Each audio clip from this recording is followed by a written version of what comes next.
গতকাল মুত্তাকিন মুনজাইন সারাদিন কি খেয়েছে সেটাই থাকছে আজকের ভিডিওতে। সকালে ঘুম থেকে ওঠার পর আমি চিরা, মুড়ি আর একটা গুড় সাথে ফর্মুলা দুধ অ্যাড করে ওদেরকে দিয়েছিলাম। দুজনই মাশাল্লাহ চিরাটা খেয়েছে। তো এই গুড় দিয়ে দেওয়ার কারণ হচ্ছে ওরা আসলে গুড়টা দেখে দেখে খায়, মানে যেটা প্রতিটা বাইটের সাথে আমি অল্প একটু করে গুড় মিশিয়ে দিই। এই যে দেখেন ছেলেটাকে গুড় দেখাচ্ছি, তারপর কিন্তু ও হা করছে, মানে এভাবে ওরা খায়, সবসময় খেতে চায় না। বাচ্চাদেরকে আসলে অনেক ট্রিক্স অবলম্বন করেই খাওয়াতে হয়। তো তারপর দুপুরবেলা দিয়েছিলাম হচ্ছে ফ্রোজেন রুটি ছিল। এই রুটিটা আমি বানিয়েছি ময়দা আর ডিম দিয়ে।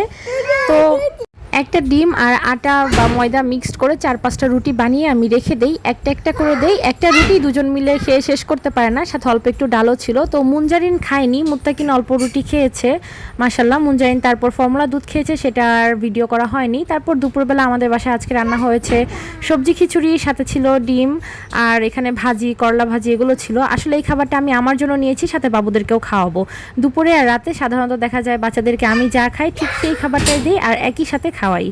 তারপর দুপুরবেলা মুনজারিন খুব একটা খিচুড়ি খায়নি, মুত্তাকিন খেয়েছে মাশাল্লাহ। ভাবলাম দুপুরে ঘুমানোর পর ভারী একটা খাবার দিতে হবে, তো সেরেলাক রান্না করে নিয়েছিলাম।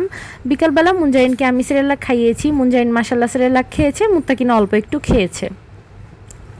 তারপর রাতের বেলা আবারও সেম দুপুরে যেই খাবারটা ছিল সেটাই দিয়েছি, আমিও খাচ্ছি, বাবুদেরকে খাইয়ে দিচ্ছি।